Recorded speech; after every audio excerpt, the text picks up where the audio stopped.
এ যেন স্নায়ুর লড়াই। নবান্নে হলো না বৈঠক, নবান্ন থেকে ফিরে এলেন জুনিয়র চিকিৎসক। স্বাস্থ্য ভবনের সামনে ধর্ণা মঞ্চে ফিরলেন চিকিৎসকরা, মূলত লাইভ স্ট্রিমিং নিয়েই দড়ি টানা। আর এই লাইভ স্ট্রিমিং এর সরকার রাজি না হওয়াতে আলোচনা না করে ফিরতে হয় চিকিৎসক।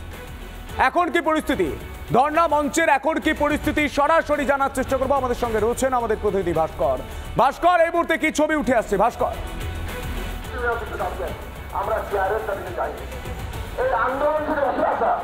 একদমই সন্তোষ, দেখো লাগাতার আন্দোলন চলবে এবং নবান্নে বৈঠক করতে গিয়েছিলেন চিকিৎসকেরা, যদিও লাইভ স্ট্রিমিং এ কোনো এক অদ্ভুত অজ্ঞাত কারণে রাজ্য সরকার রাজি হতে পারলো না। এবং সেই কারণে দেখো এই মুহূর্তে স্বাস্থ্য ভবনের সামনে যে রাস্তা, সেই রাস্তার ছবিটা। লাগাতার রাত যত বাড়ছে ততই কিন্তু আন্দোলনের যে ঝাঁজ, সেই ঝাঁজ আরও অনেকটাই তীব্রতর হচ্ছে। এবং লাইভ স্ট্রিমিংয়ের ক্ষেত্রে সমস্যা কী ছিল, এই প্রশ্নটাই বোধহয় উত্তর খুঁজছেন প্রত্যেকে। আমার ভিডিও বিশ্বরূপকে নিয়ে তোমাকে একটু গোটা এলাকাটা যদি ঘুরিয়ে দেখাই, তাহলে কিন্তু দেখা যাবে যতদূর চোখ যাবে ততদূর আন্দোলনরত চিকিৎসকরা এবং একই সঙ্গে সাধারণ মানুষ, তারা কিন্তু এখানে ন্যায় বিচারের যে দাবি, সেই দাবি নিয়ে রাস্তায় বসে রয়েছেন। এবং অবশ্যই কিন্তু বারবার করে একটাই প্রশ্ন, যে রাজ্য সরকারের ঠিক কোন জায়গাতে এতটাই ভয়ের জায়গা, যে কারণে লাইভ স্ট্রিমিংয়ে তারা রাজি হতে পারলেন না। এবং অবশ্যই এখানে যারা রয়েছেন, আরিফ রয়েছে, দেখতে পাচ্ছি। আরিফ, একটু কথা বলবো। বলছি, রাজ্য সরকারের এত ভয়টা কিসে বলো তো? যে একটা লাইভ স্ট্রিমিং, তো একটা গাছের চারা উদ্বোধন করলেও তো লাইভ স্ট্রিমিং করে সেটা সরকার, তাহলে তোমাদের সাথে বৈঠকের লাইভ স্ট্রিমিংয়ের সমস্যা কোথায়? আমরা তো এই জিনিসটাই বুঝতে পারছি না। আমরা যখন গেলাম নবান্নতে, আমাদের প্রতিনিধি যারাই ছিলাম, আমরা প্রথমেই যখন টেকনিক্যাল প্রসেসিং হচ্ছিল তখনই আমরা বললাম যে আমরা কিন্তু যে মেল করেছি সেই লেটারের মধ্যে লেখা আছে যে আমরা যে লাইভ স্ট্রিমিং, আমরা দুটো উদ্দেশ্যে বলেছিলাম যে এইটা আমাদের নিজেদের স্বতঃস্ফূর্ত দাবি যে আছে, তার সঙ্গে এখন আপামর জনসাধারণ ভারতবর্ষের তাদের দাবিটা সম্পৃক্ত হয়ে গেছে। বলছি, নবান্ন সভাঘর তো যন্তর মন্তর ঘর নয় যে ভেতরে ঢুকে কি কথা হবে সেটা বাইরে বলা যাবে না। কি এমন গোপনীয় কথা সরকার বলতে চাইছিল তোমাদের? কি ভয় না, সেই জিনিসটাই তো আমরা বলেছিলাম যে সাধারণ মানুষ তাদের যে এই যে দাবি, আমাদের দাবির সাথে সম্পৃক্ত হয়ে 5 দফা যে দাবি, সেই দাবির যে আলোচনা এবং সেই আলোচনা থেকে যেটা উঠে আসছে সেটা পরিষ্কারভাবে সবার সামনে ট্রান্সপারেন্টলি সবাই সেই জিনিসটা দেখুক। সেই জিনিসটা যে তাদের কাছে তারা যে কেন করতে চাইলেন না, কোনো রকম সদুত্তর তারা কিন্তু দিতে পারেন একদম। এবং সদুত্তর তো সরকার দিতে পারলো না, কিন্তু তোমরা যারা বা সাধারণ মানুষ যারা আজকে ন্যায় বিচারের যে দাবিটা নিয়ে এই মুহূর্তে রাস্তায় দেখতে পাচ্ছি, হয়তো গোটা রাতভর আরও বেশি মানুষ হয়তো রাস্তায় থাকবেন, এই ন্যায় বিচারটা কবে হবে? সরকারের এতটুকু সহানুভূতি বা সহমর্মিতাটা নেই কেন? আমরা যতি দ্রুত কাজে ফিরতে চাই, তার জন্য দেখছেন আজকে 34 দিন আমরা রাস্তায় রয়েছি এবং এখানেই আজকে 3 দিন হতে চললো। সরকারের কাছে আমরা বলেছি যে অ্যাজ এ অভিভাবক মুখ্যমন্ত্রী যখনই ডেকেছেন আমরা গিয়েছি যাতে এই অবস্থা কাটুক এবং সরকারের এই যে স্বাস্থ্য বেহাল অবস্থা, সেই অবস্থা পরিশোধিত হোক, সেটা অচল অবস্থা কাটুক এবং স্বাস্থ্যের পরিকাঠামো আরো ভালো হোক চাইছেন জুনিয়র ডাক্তাররা। কিন্তু মুখ্যমন্ত্রী কি চাইছেন সেটা কি স্পষ্ট, সেই প্রশ্নটাই তুলছেন তারা। এই ছবির দিকে অবশ্যই আমাদের নজর থাকবে। ভাস্কর, আপাতত তোমায় ধন্যবাদ। জানেন, দীর্ঘ 1 মাস ধরে বাংলার খবর কি? গোটা দেশের এখন একটাই খবর, বিচার চাই, অভয়ার বিচার চাই। সেই দাবিতে যখন প্রত্যেকেই স্লোগান দিচ্ছেন, রাস্তায় বসে রয়েছেন জুনিয়র ডাক্তাররা, আন্দোলন করছেন, মুখ্যমন্ত্রী মমতা বন্দ্যোপাধ্যায়ের সঙ্গে বৈঠকটাই হচ্ছে, কারণ লাইভ স্ট্রিমিং করা যাবে না। সেই বৈঠক যখন হচ্ছে না, তখন মুখ্যমন্ত্রী মমতা বন্দ্যোপাধ্যায় বলছেন প্রয়োজনে পদত্যাগও করতে পারি, ওরা বিচার চায়, চেয়ার চায়। নবান্নের সাংবাদিক বৈঠকে মন্তব্য মুখ্যমন্ত্রী। আমি মানুষের স্বার্থে এমনকি নিজে পদত্যাগ করতেও রাজি আছি, আমার মুখ্যমন্ত্রীর পদ চাই না।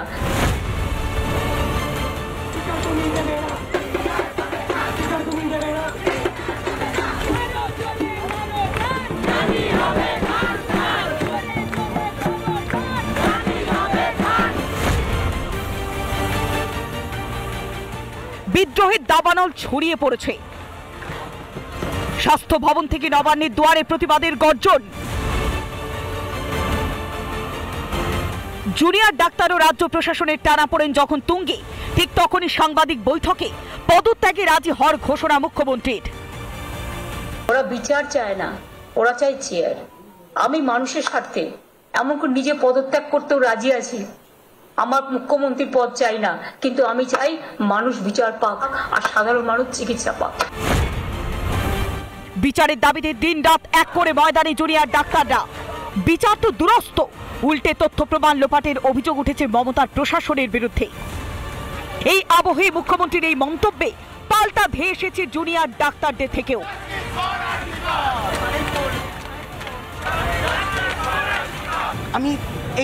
আমি এই বক্তব্য এবং আমরা এই বক্তব্য অত্যন্ত হতাশ, কারণ ওনার চেয়ারের দাবিতে তো আমরা এখানে আসিনি।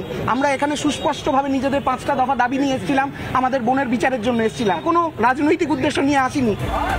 স্বাস্থ্য থেকে স্বরাষ্ট্র, মমতার দপ্তরেই দুর্নীতির পাহাড় প্রমাণ অভিযোগ। শীর্ষ পুলিশ কর্তা থেকে আমলাদের বদলির দাবি জোরালো হয়েছে। সেই অসন্তোষ কাটাতেই কি পদত্যাগ অস্ত্র ঢাল? রিপাবলিক বাংলা। অভয়া খুনের তদন্তে নতুন নতুন তথ্য। কখনো উঠে আসছে সিসিটিভি ফুটেজের কথা, কখনো আবার আরজিকর হাসপাতালে ঘটনার রাতে একাধিক পার্টির তথ্য।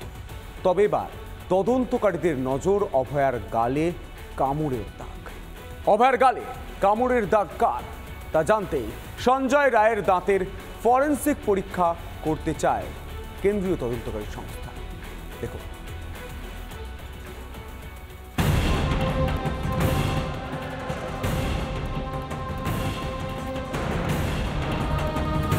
একটার পর একটা ঘটনা। কখনো সামনে আসছে ঘটনার রাতে একাধিক ব্যক্তির উপস্থিতির কথা, আবার কখনো অভয়ার শরীরে একাধিক দাগের তথ্য, যার হদিশ পেতে রীতিমতো হিমশিম খেতে হচ্ছে তদন্তকারীদের। শুধু তাই নয়, অভয়ার দেহে ক্ষতচিহ্ন নিয়ে আজও ধন্দ কাটেনি সিবিআই আধিকারিকদের। কোথাও নখের খোঁচা তো কোথাও আবার আঁচড়। তদন্ত করতে নেমে এগুলোই এখন ভাবিয়ে তুলছে তদন্তকারীদের। তদন্তে নেমে রীতিমতো বেগ পেতে হচ্ছে সিবিআইকে। তার প্রধান কারণ অভয়ার দেহকে তড়িঘড়ি দাহ করে দেওয়া। 9 আগস্টের ঘটনার পর রাতেই শতাধিক পুলিশের উপস্থিতিতে দাহ করে দেওয়া হয় অভয়ার দেহ। কিসের এত তাড়াহুড়ো ছিল? তার সদুত্তর দিতে পারেনি কলকাতা পুলিশ। তাহলে কি পুলিশ বুঝে গিয়েছিল যে অভয়া মামলা হস্তান্তর করা হতে পারে সিবিআইকে?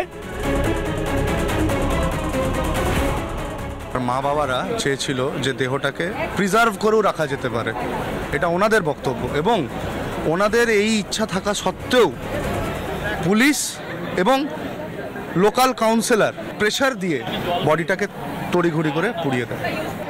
একটা কোনো পাপ থাকলে সেটা লুকোনোর চেষ্টা হবেই।